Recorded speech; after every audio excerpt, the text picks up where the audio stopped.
Hi friends, welcome back to Ushita kitchen. ఈరోజు మనము పాల తాలికలు చేసుకోబోతున్నాం అనమాట. వినాయక చవితి వస్తుంది కదండి. వినాయక చవితికి మనం చాలా మటుకు అందరూ ప్రసాదంలాగా ఉండ్రాళ్ళు ప్లస్ కుడుములు అండ్ పాల తాలికలు ప్రసాదంలాగా గణనాథునికి సమర్పిస్తాము కదా.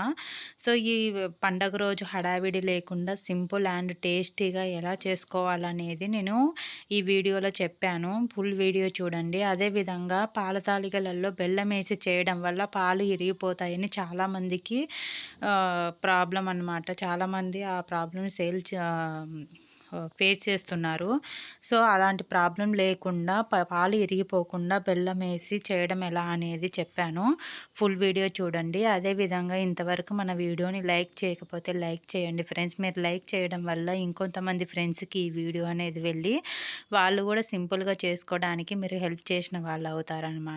అదేవిధంగా మన ఛానల్‌ని సబ్స్క్రైబ్ చేసుకోండి ఫ్రెండ్స్. సబ్స్క్రైబ్ చేసుకోవడం వల్ల మీకు ఇలాంటి మంచి మంచి వీడియోస్ పోస్ట్ చేసినప్పుడు నోటిఫికేషన్ అనేది వస్తుందన్నమాట. సో, కంపల్సరీగా లైక్ చేసి సబ్స్క్రైబ్ చేసుకోండి ఫ్రెండ్స్. అదేవిధంగా మీకు హెల్తీ రెసిపీస్ కూడా ఈ మన యూట్యూబ్ ఛానల్‌లో పోస్ట్ చేస్తున్నాననమాట. జొన్న రొట్టెలు, రాగి సంగటి అలాంటివన్నీ. సో, అందువల్ల సబ్స్క్రైబ్ చేసుకోండి. So, next ప్రాసెస్‌లోకెళ్ళిపోదాము. 2 టేబుల్ స్పూన్లు సగ్గుబియ్యం నానబెట్టుకుందాము. ఒక 10 నిమిషాలనేది సగ్గుబియ్యము కడిగి నానబెట్టుకోండి. ఇలా కడిగి నానబెట్టుకోవడం వల్ల మీకు తొందరగా ఉడుకుతాయన్నమాట సగ్గుబియ్యం అనేది. అదేవిధంగా గ్యాస్ మీద ప్యాన్ పెట్టి ఒక కప్పు వాటర్ వేసుకుంటున్నాను. ఒక కప్పు వాటర్ ఇలా ఉడికేటప్పుడు మీరు బెల్లము కొంచెం స్వీట్‌నెస్ కోసం వేసుకోవచ్చు. మేము స్వీట్ తక్కువ తింటాం, అందువల్ల వేసుకోలేదు. ఒక కప్పు బియ్యం పిండి వేసి బాగా కలుపుకోండి, ఉండలేమి లేకుండా. ఇలా బాగా కలుపుకున్న తర్వాత ఒక 10 నిమిషాలు పక్కన పెట్టుకుందాము. బాగా చల్లగా అవ్వాలి మనము పాల తాలికలు చేసుకోవడానికి. సో, అదే తర్వాత నెక్స్ట్ ఇంకొక బ్యాండ్ పెట్టుకొని తర్వాత ఒక కప్పు బెల్లం వేసుకొని ఒక కప్పు వాటర్ వేసుకుంటున్నాననమాట. హాఫ్ కప్పు వాటర్ అండి, సారీ, ఒక కప్పు కాదు. హాఫ్ కప్పు వాటర్ వేసుకొని బెల్లం అంతా నీట్‌గా కరిగేంత వరకు ఉడికించుకోవాలి. పాకం అవసరం లేదు, జస్ట్ కరిగితే చాలండి. సో, ఇలా బెల్లం అంతా కరిగిన తర్వాత తీసి పక్కన పెట్టుకుందాము. నెక్స్ట్ ఇంకొక బాండీ తీసుకొని 2 టేబుల్ స్పూన్లు ఘీ వేసుకుంటున్నాను. తర్వాత దాంట్లోనే మనకు కావాల్సిన డ్రై ఫ్రూట్స్ మొత్తం వేసేసుకోవచ్చు. జీడిపప్పులు, కిస్మిస్, బాదము అన్నీ వేసుకోవచ్చండి.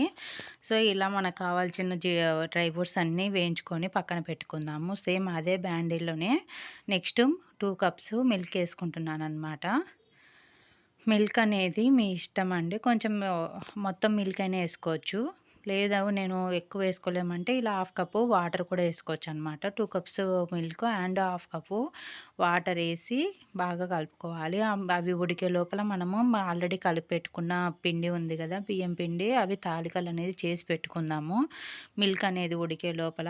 సో, చేతికి అనేది నెయ్యి రాసుకొని కొంచెం కొంచెం పిండి తీసుకొని తాలికలు ఇలా నేను చూపించే విధంగా చేసుకోవాలండి. ఇవి అనేది అలా అని పలచగా ఉండొద్దు, అలా అని లావుగా ఉండొద్దండి. పలచగా ఉంటే మీకేమవుతుందంటే మనం కలిపేటప్పుడు ఇరిగిపోతుందనమాట. అంటే తాలిక అనేది తాలికలాగా ఉండకుండా ఇరుగుతుంది.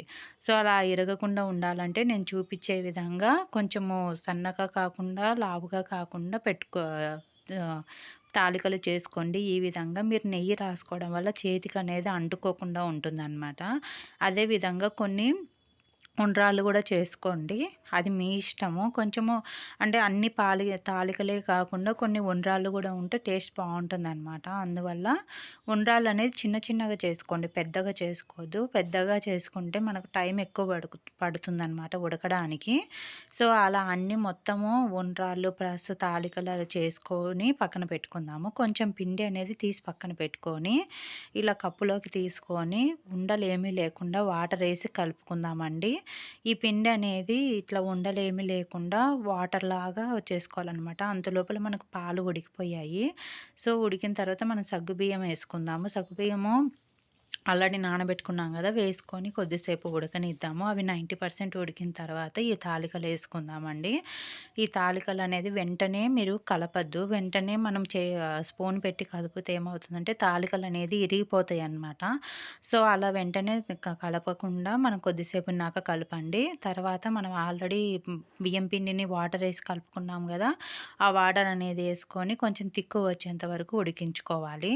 కొంచెం తిక్కుగా రావాలండి. వాటర్ లేకుండా. తర్వాత ఒక టేబుల్ స్పూను యాలకుల పొడేసుకుందాము. యాలకుల పొడి అనేది మనకు స్మెల్ కోసమండి.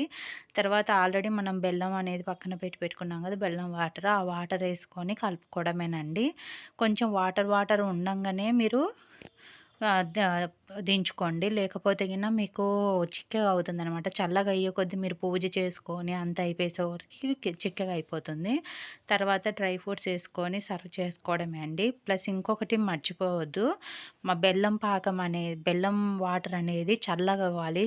మొత్తం చల్లగా అయిన తర్వాతనే వేసుకోవాలి. లేకపోతే పాలనేది ఇరిగిపోతది. అది గుర్తుపెట్టుకోండి. సో, ఇలాంటి మంచి మంచి వీడియోల కోసం మన ఛానల్‌ని లైక్ చేసి సబ్స్క్రైబ్ చేసుకోండి ఫ్రెండ్స్.